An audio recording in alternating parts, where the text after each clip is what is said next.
প্রতিশোধের আগুনে পুড়ছে বর্বর ইসরায়েল ও মধ্যপ্রাচ্য।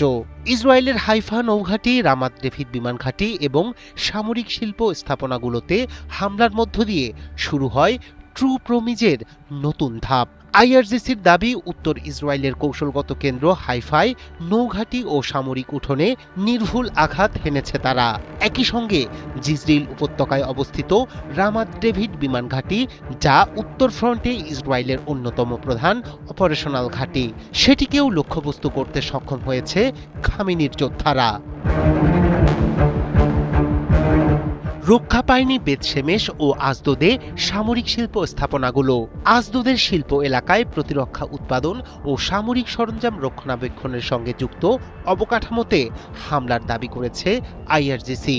তারা বলছে, ইসরায়েলের প্রতিরক্ষা সক্ষমতাকে ভেঙে দিতেই এসব স্থাপনা টার্গেট করা হয়েছে। এদিকে